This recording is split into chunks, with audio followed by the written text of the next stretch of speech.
गुरु माँ नमस्कार। गुरु माँ, मैंने आपसे तारा साधना मंत्र लिया था और जब फर्स्ट सिटिंग मैंने की तो वो कुछ दिन चली, एक हफ्ता के आसपास चली थी और उसके बाद फिर कुछ प्रॉब्लम आ गई तो फिर वो मुझे बंद करनी पड़ी। तो फिर मैंने आपको फ़ोन करके पूछा कि माँ मैं क्या करूँ आगे, कैसे कब शुरू करूँ। तो फिर आपने मुझे बोला था कि आप अभी कुछ दिन रुक जाओ और उसके बाद फिर शुरू कर देना। फिर माँ मैंने आपसे पूछा कि ये जो मुझे शुरू करनी है वो शनिवार के दिन ही शुरू करनी है। तो आपने बोला हाँ ठीक है, शनिवार के दिन शुरू कर देना। तो माँ फिर मैंने ये दोबारा जब शनिवार के दिन से शुरू करी, अभी ये जो शनिवार गया है इससे मैंने शुरू की, शायद 10 तारीख थी उस दिन, 10 दिसंबर। तो मैंने शुरू की। तो शुरू करने के बाद जैसे आपने बोला था मैंने वैसे शुरू किया। रात में जैसे पूजा करते हैं वैसे मैंने की पूरा, और उसके बाद फिर मैं वहीं पूजा स्थान पर सो गया था। जब मैं अगले दिन उठा तो उठने के बाद मैं बस माँ को ही याद कर रहा था, वो मंत्र ही जो आपने मुझे दिया था वो याद कर रहा था। और मैं पूरा दिन मतलब मेरा ऐसे ही जाता है कि मैं तारा माँ की याद में ही रहता हूँ हमेशा। मेरा बस ये लगता है कि मैं बस तारा माँ को ही याद करता रहूँ, तारा माँ को ही याद करता रहूँ। तो सुबह नहाना धोने के बाद फिर मैं जब खाना वाना खा के फिर मैं थोड़ा सा धूप में बैठ गया और उसके बाद फिर मैं लेट गया। लेटने के बाद मुझे थोड़े से नींद सी आने लगी तो मैं आपकी वीडियोस देख रहा था, जो पुरानी वीडियोस हैं यूट्यूब पे पड़ी हुई हैं वो सब वीडियो देख रहा था। अब वीडियो देखते देखते मैं सो गया। और सोने से पहले जब मेरे को नींद आ रही थी तो मैंने वीडियो बंद करने के बाद फिर मैं माँ तारा का मंत्र जाप करने लगा, ऐसे लेटे लेटे लेटे लेटे वो मंत्र मैं करते करते मैं सो गया। अब सोने के बाद मेरे को एक दिन में सपना दिखा। उस सपने में क्या था कि जिन फूफा जी से मैंने पैसा ले रखा था कर्जे पर, तो वो मुझे दिखते हैं, उनका घर दिखता है। और एक मेरा दोस्त होता है मेरे साथ में, तो वो उनके घर में जाता है, वो देख कर आता है अंदर, तो वो बोलता है यार फूफा जी की तो तबीयत खराब है। Sorry sorry. तो तू मिल के नहीं आएगा अंदर। मैंने कि यार वैसे ही मैंने इनसे पैसे ले रखे हैं और मैंने कि मैं जाऊंगा तो फिर मुझसे पैसे मांगेंगे, तो मैं नहीं जा रहा। तो फिर मैं बाहर खड़ा था, वो अंदर मिल के आया। जैसे वो मिलकर आया तो मिल के आने के बाद जो उनकी बिचली बहू थी, वो उनको मैं दीदी बोलता हूँ, तो वो आई बाहर। वो मैंने उनको बोला, तो कहने लगी भैया आप बाहर क्यों खड़े हो, आप भी अंदर आ जाओ ना, वो मिल लो, पापा है अंदर। तो मैं कहने लगा, मैंने कि यार फालतू में मैं फंस जाऊंगा। तो मैं फिर अनबने मन से मैं चला जाता हूँ घर में, अंदर में चला गया। वहाँ मुझे बुआ जी मिली और फूफा जी मिले। तो कहने लगे कि और कैसा है। मैंने कि मैं ठीक हूँ, आप बताओ आप कैसे हो। कह रहे यार मेरी तो तबीयत खराब चल रही है, पर पहले से ठीक हूँ। तो उसके बाद वहाँ बैठ जाता हूँ मैं, और बैठने के बाद फिर मुझे तीनों कज़न वहाँ पे दिखते हैं, जो 3 कज़न होते हैं उनके बेटे।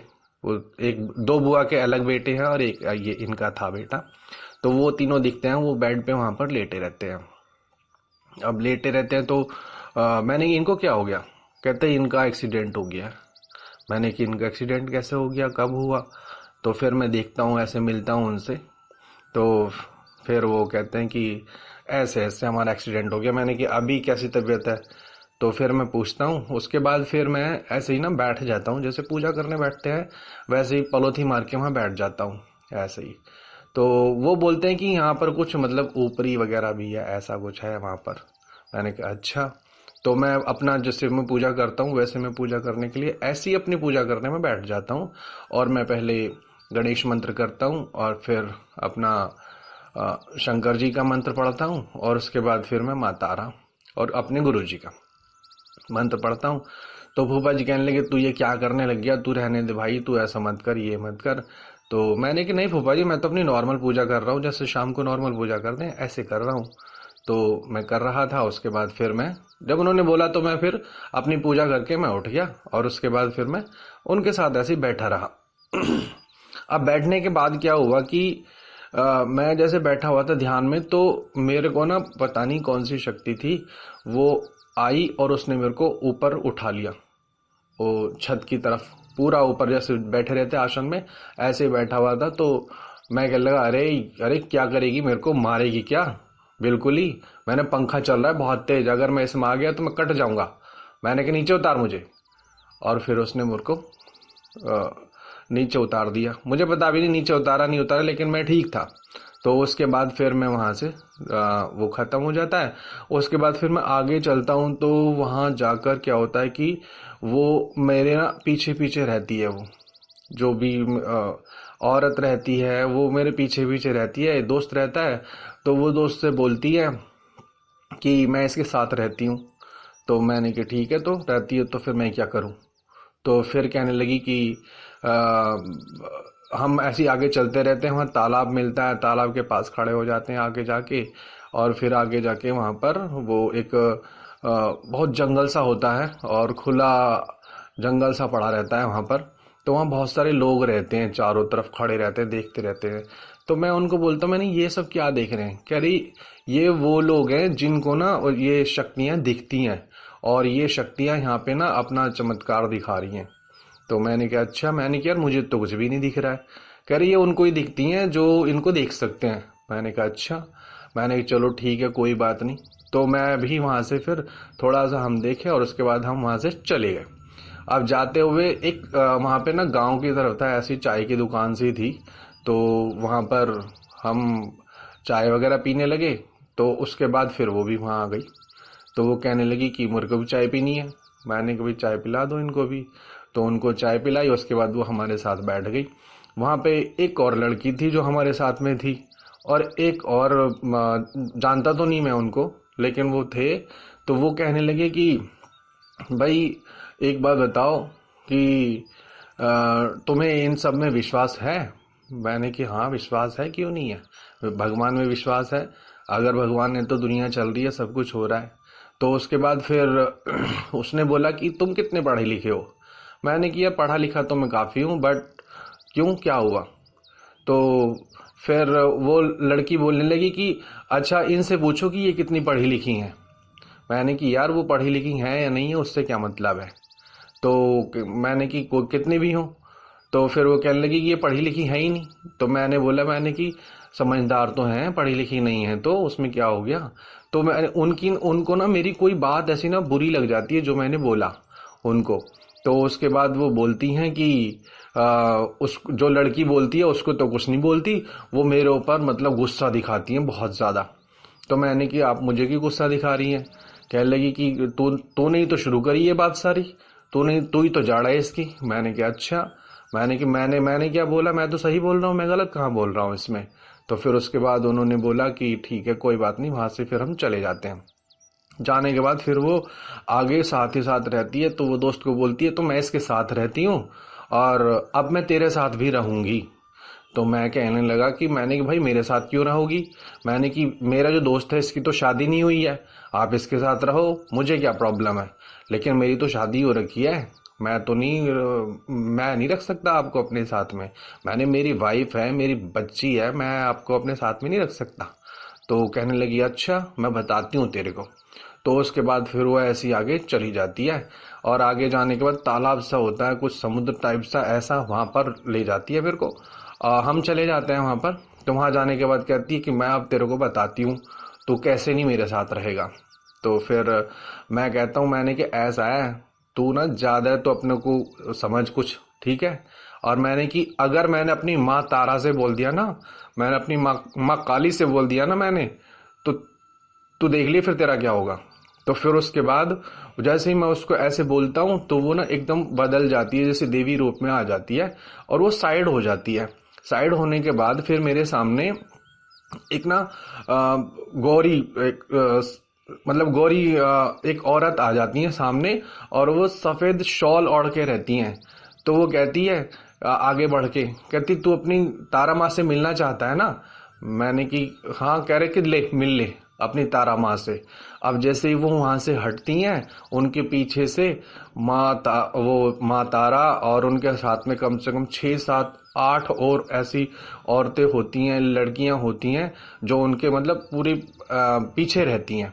और माँ तारा वहां से आती रहती है। जैसे ही मैं माँ तारा को देखता हूँ और फिर तो उनसे मैं चिपक जाता हूँ, पैरों में चिपक जाता हूँ उनके।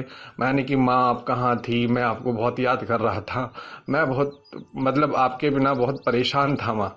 तो मैं फिर उनको ऐसे करके बोलता हूँ तो वो मुझे फिर प्यार करती हैं, बहुत ज्यादा प्यार करती हैं। कहती अब मैं आ गई हूँ, अब तुझे परेशान होने की कोई जरूरत नहीं है। और माँ जैसे ही मैं ना गुरु माँ उनको प्यार करता हूँ तो वो मुझे बहुत प्यार करती है, बहुत प्यार करती है। और माँ उसके बाद फिर ना अचानक मेरी आँख खुल जाती है सपने में। मैं कहते ये क्या था, मैंने कि ये अनुभव था, सपना था, क्या था ये। तो माँ मैं आपका बहुत बहुत आभारी हूँ माँ, मुझे माँ मिल गई है माँ, माँ मुझे दर्शन दे रही हैं। फिर माँ जैसे ही ये सपना टूट जाता है, शाम होने को होती है, तो फिर अगले दिन मैं फिर साधना में बैठता हूँ। तो साधना करता हूँ तो उस दिन मैं सोचता हूँ अगले दिन भी मुझे कुछ ऐसा नजर आएगा, सपना दिखेगा, तो मेरे को कुछ दिखता नहीं है। फिर मैं परेशान हो जाता हूँ। मैंने कि माँ आप तो एक बार ही मेरे को नजर आई, एक बार ही मेरे को दर्शन दिए, अब तो आप मुझे दर्शन ही नहीं दे रही हो। और मैंने कि ये तो सपना था, ये कोई सच था जो आपने मेरे को दिखाया, मैं कैसे विश्वास करूं कि आप हैं। तो फिर उसके बाद जब मैं मंडे वाले दिन शाम को मैं पूजा में बैठता हूँ, तो उसके बाद फिर पूजा करते रहता हूँ, जो साधना शुरू होती है। साधना शुरू करते करते मेरी बेटी बाहर ना ड्राइंग रूम में बैठ के पढ़ती रहती है वो। तो लेकिन वो पढ़ती है 12:30 1 11 बजे तक पढ़ती है, ऐसे पढ़ती रहती है। तो उसके बाद फिर क्या होता है कि मेरा दरवाजा बंद रहता है पूजा वाला। तो मेरे को ना मैं जॉब में इतना वो खो जाता हूँ कि मेरे को पता ही नहीं चलता। और अचानक मेरे दरवाजे की ना आवाज आती है, जैसे खुलने की आवाज होती है, ऐसे आवाज आती है मुझे।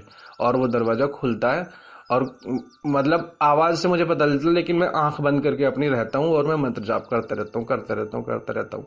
उसके बाद फिर मेरे को ऐसा फील होता है कि जैसे मेरे कमरे में ना कोई एंटर हुआ है।